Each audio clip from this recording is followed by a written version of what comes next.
지금 보시는 이 사진은 한국 전쟁 중에 서울 상공에서 종군 기자가 찍었더니 이렇게 예수님 영상이 찍혔다고 알려진 사진입니다.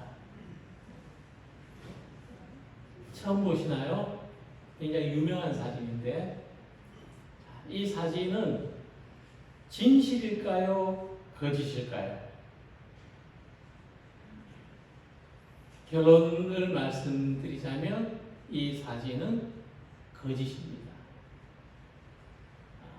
몇 가지 이유가 있는데, 첫째로 이 사진을 찍었다는 사람이 미국의 종군 기자 로버트 게리슨이라는 사람인데, 그는 실제하지 않은 인물입니다. 찾아봤더니 그런 사람이 없어요. 둘째로 이 사진을 찍은 장소와 날짜가 일치하지 않습니다. 한 사람은 이 사진을 찍었다는 사람이 이 로버트 게리슨 외에도 두 사람이 되어 있습니다. 한 사람은 미국의 달라스 공항 상공에서 사진을 찍었다 그렇게 주장했고, 다른 한 사람은 온두라스라는 나라에서 주님이 사진을 찍으라는 그런 음성이 있어서 찍었더니 이 사진이 나왔다 그랬는데 1962년이라고 했습니다. 6.25 전쟁 때하고는 아무 상관이 없는 거죠. 그리고도 이제 전문 사진 작가들은 이거는 뭔가 조작된 사진이다. 그냥 있는 모양을 찍어서 저렇게 그런 모양이 저렇게 나올 수가 없다. 뭔가 좀 비슷한 그림을 가져다가 저렇게 사람 모양처럼 만들었다. 이렇게 말합니다. 그 외에도 가끔씩 어디 나온 예수님 사진, 어디 기도하는 손, 이런 이제 사진들이 나올 텐데, 물론 우리는 이 사진이 정말 예수님을 찍은 사진이었으면 좋겠죠. 그런 마음은 다 있으시리라 생각합니다. 진짜였으면 좋겠다. 그럼 사람들 앞에 봐라 이렇게 예수님 사진이 나오지 않느냐 하겠죠. 근데 사람은 자기가 보는 것을 믿는 것이 아니라 자기가 믿고 싶은 것을 본다고 합니다. 믿고 싶은 대로 보고 믿고 싶은 대로 듣는다는 거죠. 그래서 내가 진실이기를 바라는 것과 진실은 전혀 다른 문제라는 겁니다.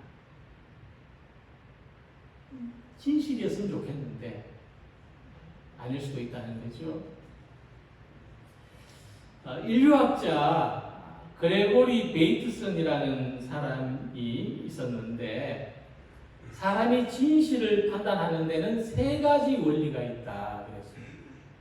첫 번째는 사진이나 녹음과 같은 객관적인 자료입니다. 두 번째는 우리의 주관적인 해석입니다. 여기에는 개인의 감정도 포함됩니다. 그리고 세 번째는 과학적인 원리입니다. 1 더하기 1은 2라는 답이 나올 수밖에 없다. 자, 그런데 흔히 객관적인 자료가 진실이라고 생각하지만 이것은 얼마든지 조작될 수 있습니다. 사진도 조작될 수 있고 음성도 조작될 수 있습니다. 또 사람의 감정도 왜곡될 수 있습니다. 사람의 기억도 왜곡될 수 있습니다. 내가 나쁘다고 생각하는 사람은 나쁘게 보이고 좋다고 생각하는 사람은 좋게 보입니다. 그래서 베이트슨은 진실을 판단하는데 가장 유용한 단서로 과학적인 원리에 집중했습니다. 그런 말이 있죠. 발사되지 않은 총에서는 화약 연기가 날 수 없다. 스모킹건이라는 말.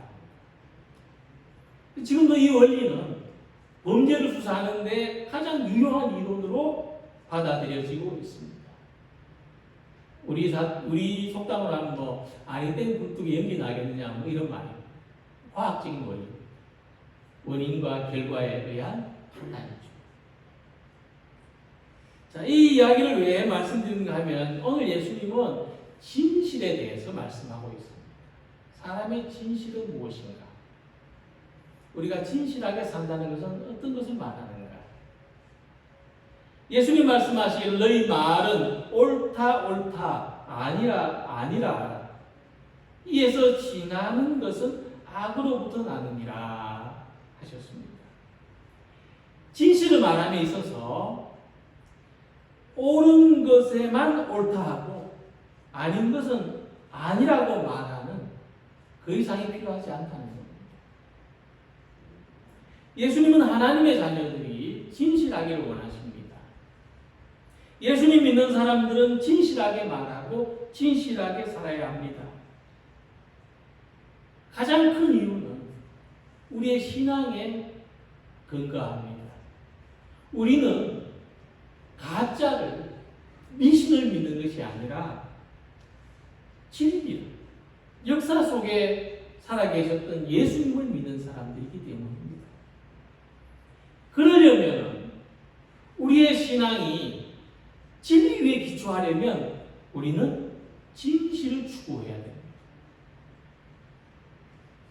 진실한 삶을 살 수 있는 능력은 우리가 보는 모든 것에서 무엇이 거짓이고 무엇이 진실인지를 올바르게 분별할 줄 아는 능력에서 나옵니다.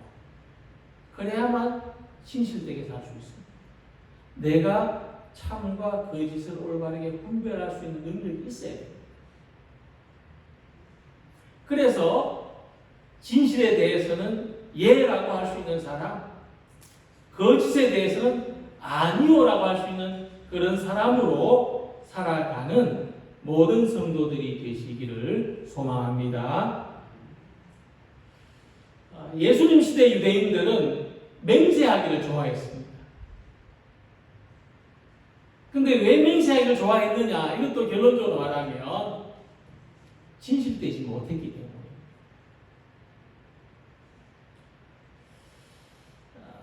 처음부터 이 맹세를 지킬 마음이 없이 거짓 맹세를 하는 사람들이 많았습니다. 그러니까 그 사회 속에서 누가 무슨 맹세를 해도 저 거짓말이야. 이런 분위기가 사회 전반에 있었습니다. 믿지 않았습니다. 지도자들, 바리새인들, 서기관들 신뢰하지 않았습니다. 자, 그럼 그들이 맹세를 하는 이유가 뭐냐? 그럼에도 불구하고 왜 맹세를 하느냐? 진실을 조작하기 위해서 맹세를 했다는 것입니다.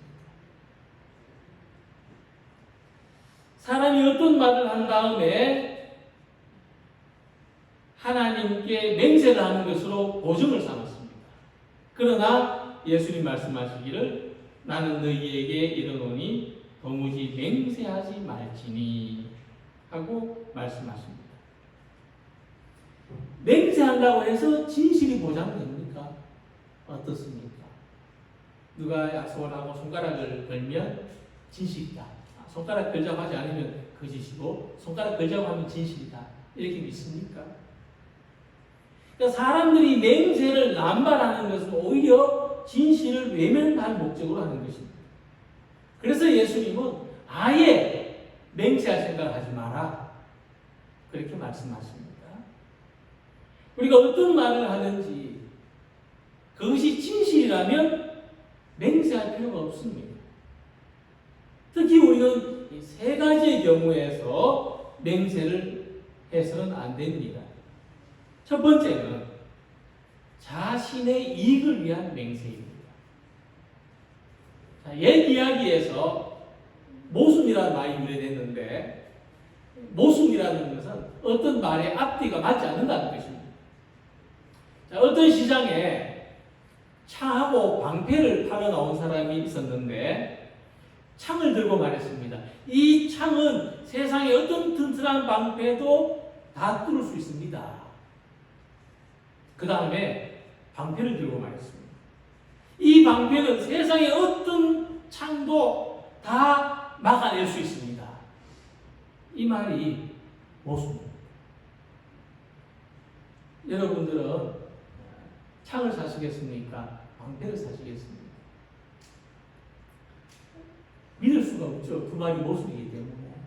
창도 사기 끔찍하고 방패도 사기 끔찍하고 그럴지 모릅니다.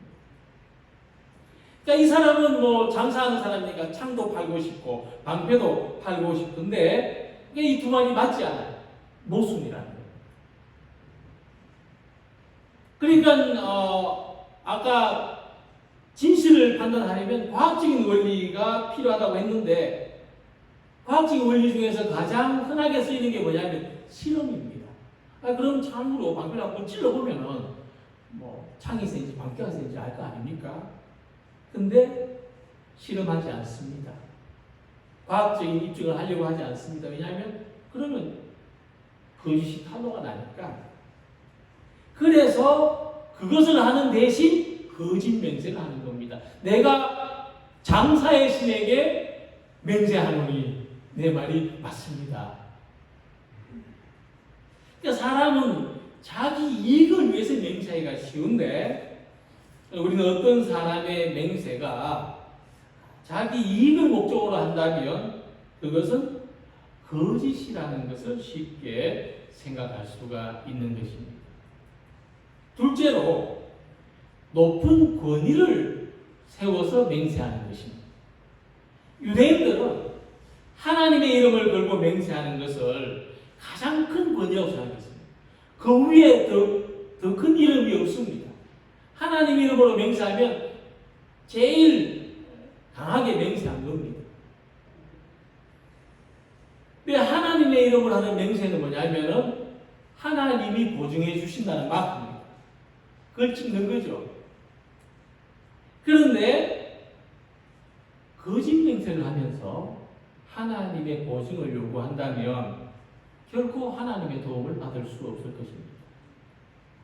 뿐만 아니라 그것은 오히려 하나님의 거룩하신 이름을 우습게 만드는 것이죠.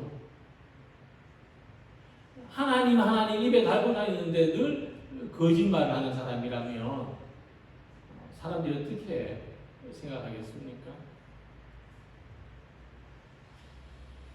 그래서 예수님은 민수기 30장 이전에 말씀하시기를 사람이 여호와께 서원하였거나 결심하고 서약하였으면 깨뜨리지 말고 그가 입으로 말하는 대로 다 이행할 것이니라고 했습니다. 우리 그리스도인들에게, 우리 교회에게, 우리 믿는 사람들에게 어떤 책임이 있느냐 하면 하나님의 이름을 가짜 상표로 만들지 말아야 됩니다. 하나님을 기만하는 일을 하지 말아야 합니다. 하나님 앞에서 정직하고 진실해야 합니다. 그래야 하나님의 권위가 세상 가운데서 인정받고 높아지십니다. 세 번째는 거짓을 숨기기 위한 의도로 맹세하는 것입니다. 예수님께서는 하늘로도 땅으로도 예루살렘으로도 내 머리로도 맹세하지 말라고 하셨습니다. 그러니까 우리는 하늘을 움직일 수 있습니까? 우리가 맹세하면 하늘이 움직여집니까? 우리가 땅을 움직일 수 있습니까? 우리가 예루살렘 성을 움직일 수 있습니까? 심지어 우리는 자기 머리털도 자기 뜻대로 할 수 없습니다. 맹세한다고 거짓을 진실되게 할 수 없습니다. 거짓을 감추기 위해서 하늘도 동원하고 땅도 동원하고 사람도 동원하고 할 수 있는 모든 것을 동원하는 것은 거짓에다가 거짓을 숨기기 위해서 거짓을 더하는 더 큰 잘못을 저지르게 되는 것입니다. 그래서 우리의 마음이 진실하다면 맹세할 이유가 없고 필요가 없습니다.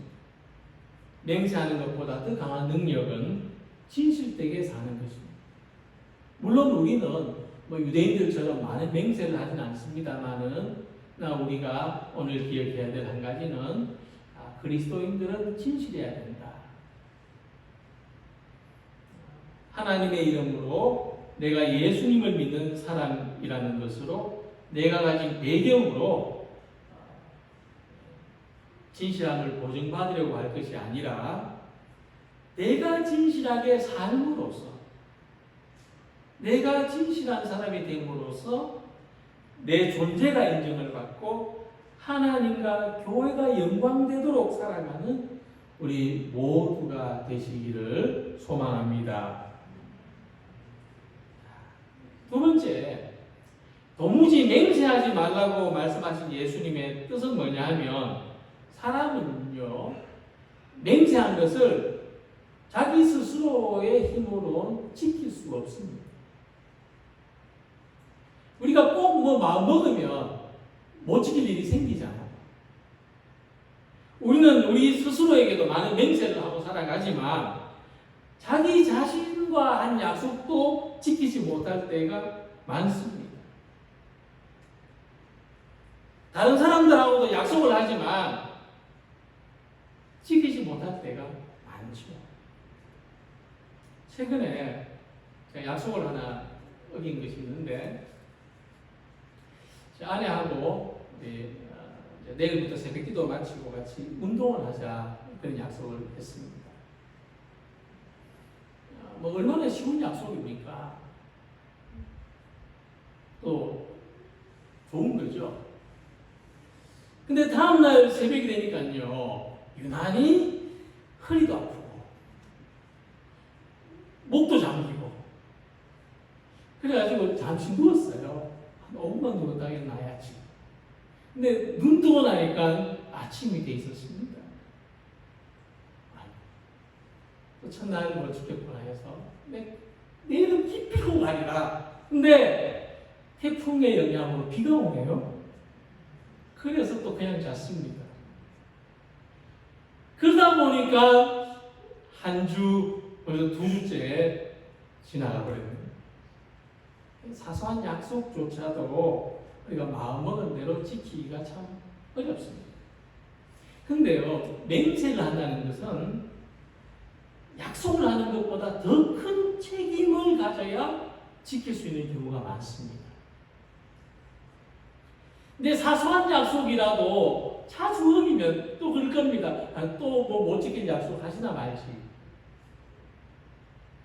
믿을 수 없는 사람이 되죠. 근데 맹세를 하고도 지키지 못한다면 더 큰 불신을 안게 됩니다.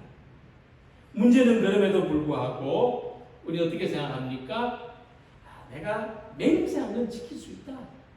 내가 지킬 수 있기 때문에 맹세하는 거 아니냐. 이렇게 생각합니다. 이것은 뭐냐 하면 삶에 대한 주도권을 내가 가지고 있다고 생각하는 겁니다.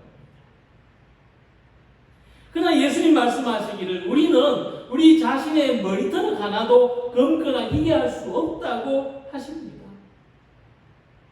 내 머리로도 하지 말라. 이는 내가 한 털옷도 희고 검게 할 수 없습니다.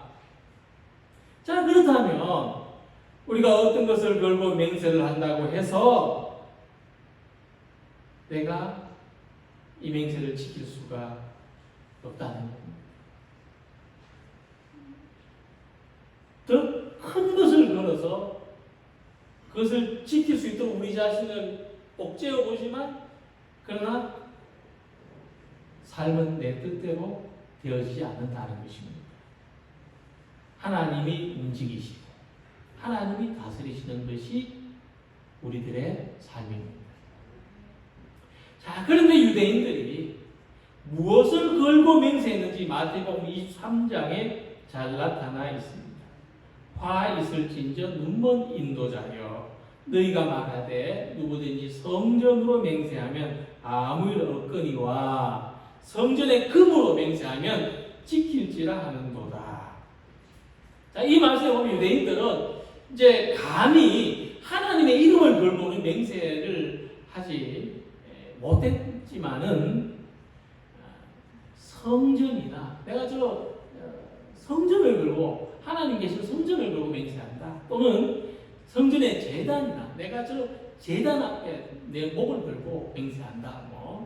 또는 성전의 보배로 물건이나 제단의 예물로 맹세했다는 것을 알 수가 있는데, 그런데 성전이나 제단으로 맹세한 것은 지키지 않아도 괜찮지만은 성전의 물건이나 제단의 제물로 맹세한 것은, 다시 말하면 헌금으로 맹세한 것은 반드시 지켜야 된다. 이런 바리새인과 서기관들의 생각이 어처구니가 없어 보입니다. 그러니까 사람이 자기가 맹세한 것을 보존하기 위해서 뭔가를 걸죠. 어떤 사람은 이 약속을 못 지키면 내 성을 바꾼다. 자기 명예를 걸고. 어떤 사람은 내 손목을 건다. 자기 신체를 걸고 맹세하지만, 돈을 걸었느냐, 명예를 걸었느냐, 뭘 걸었느냐, 이게 중요하지 않고 마음이 얼마나 진실하냐. 하나님은 우리의 중심을 보신다 하는 말씀입니다.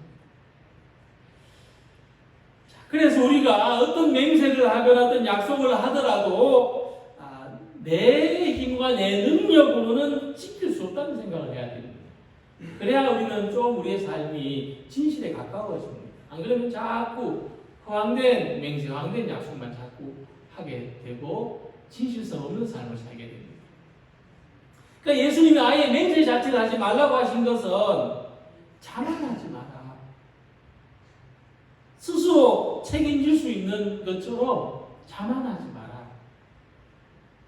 우리의 삶을 다스리고 주관하시는 분은 하나님밖에 없으시다 하는 것입니다.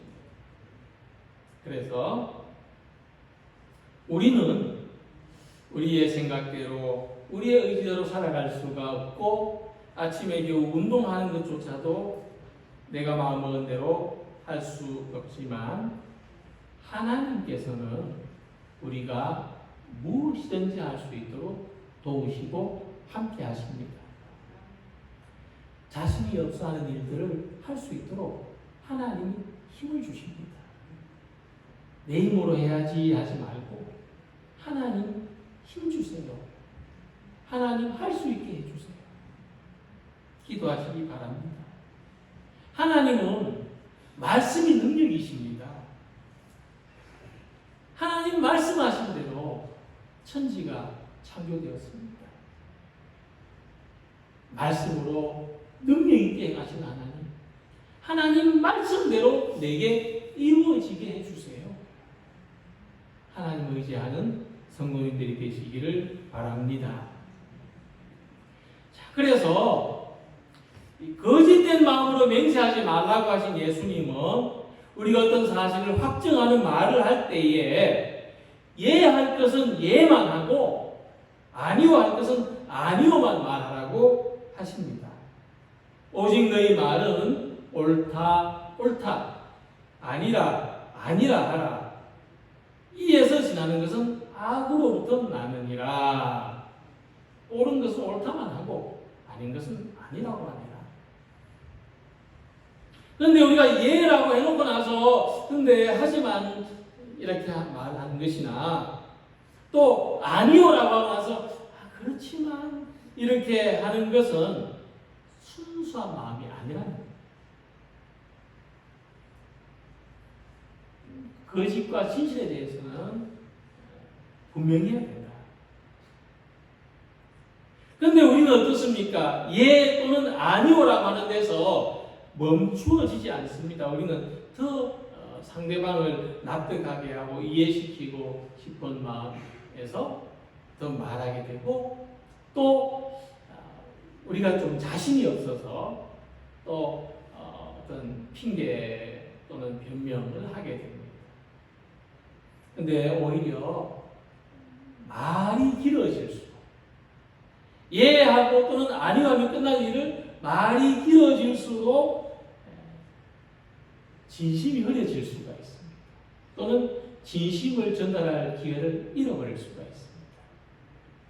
그래서 우리는 말로서 확증해야 될 일이 있을 때 예할 것은 예, 아니오 할 것은 아니오라고 가감없이 자기 의사를 표시해야 되는 것입니다. 하나님은 우리의 마음을 가장 잘 아시고, 그래서 우리가 어떤 말을 할 때도 하나님은 듣고 계십니다. 경건한 삶, 거룩한 삶, 영적인 삶은 말로서 마음의 정직함을 나타내는 모습입니다. 또 우리가 말로서 서로 한인격으로 인정받기를 바라는 마음의 통로를 가집니다. 그렇기 때문에 진실한 마음에서 진실한 말이 나옵니다. 진실한 말은 그 사람의 마음이 진실이라는 것을 느끼게 해주는 것입니다. 우리 그리스도인들의 영적인 삶은 여기에서 나옵니다. 진실된 마음에서, 진실된 말과 행동으로 나오는 것이지, 기도, 어떤 은사, 이런 것이 우선이 아닙니다. 진실된 마음에서 나오는 말과 행동, 이 무엇보다도 영적인 삶에서 중요한 것입니다. 마치 기초와 바닥과 같습니다. 특히 우리가 이 진실함으로 살기 위해서 의지해야 될 것이 하나님의 말씀인데, 하나님 앞에서 우리가 해야 될 대답, 우리의 응답은, 우리의 소원은 예라고, 아멘이라고 말하는 것입니다. 하나님의 약속은 얼마든지 그리스도 안에서 예가 되나니 그런즉 그로 말미암아 우리가 아멘하여 하나님께 영광을 돌리게 되느니라고 말씀했습니다. 우리가 아멘하는 것은 하나님의 모든 말씀을 진심으로 받아들이는 것입니다. 나도 하나님, 저도 진심으로 말하는 사람, 저도 진심으로 사는 사람이 되겠습니다. 말씀에 따라서 그 말씀을 믿고 말씀대로 그렇게 사는 사람이 되고 싶습니다 해서 아멘 하는 겁니다. 이 폐렴으로 그 외 다른 질병도 많았지만은 13년 동안이나 투병 생활을 하다가 회생해서 빈점이라는 소설을 씁니다. 그래서 일약 베스트셀러 작가가 된 일본의 미우라 아야코는 평소에 즐겨 썼던 말이 있는데 임마누엘 아멘이라는 말이라고 합니다. 이분은 평소에 입버릇처럼 우리가 아멘 하듯이 임마누엘 아멘 이렇게 말을 자주 했다고 합니다. 이 아멘이란 말은 참으로 진실로 동의합니다 하는 뜻인데, 임마누엘 아멘이라고 하면 무슨 뜻이냐 하면 하나님이 나와 함께 계십니다. 진실로 그렇습니다. 굉장히 힘있는, 확신 있는 말입니다. 그래서 미우라야코는 오랜 질병의 고통 속에서 언제 죽을지 모르는 불확실한 삶 속에서도 하나님이 함께 하시는 것에 대해서 진실로 그러합니다. 이 믿음 어둡고 긴 시간을 이겨냈습니다. 모든 불안과 염려, 두려움, 걱정을 이 고백으로 이겨냈습니다. 틈을 주지 않았습니다. 이처럼 우리들도 언제나 임마누엘 하시는 하나님, 나와 함께 하시는 하나님을 진실로 믿는 임마누엘 아멘의 고백으로 살아가기를 소망합니다. 하나님은 오늘 지금도 우리와 함께 하십니다. 그래서 하나님을 믿는 마음이 있으면 우리의 마음이 불안할 것이 없고 염려할 것이 없습니다. 또 있어도 하나님을 믿는 마음으로 이겨낼 수가 있습니다. 하나님은 우리의 진실한 마음을 아시고 진실함을 보증해 주십니다. 성도가 진실하게 살면 결국에는 승리합니다. 오늘도 하나님의 함께 하심을 믿고 우리의 모든 삶을 지켜주시는 하나님의 말씀을 아멘으로 받아들입니다. 하나님, 저도 진실하게 살게 하소서. 믿음으로 살게 하소서.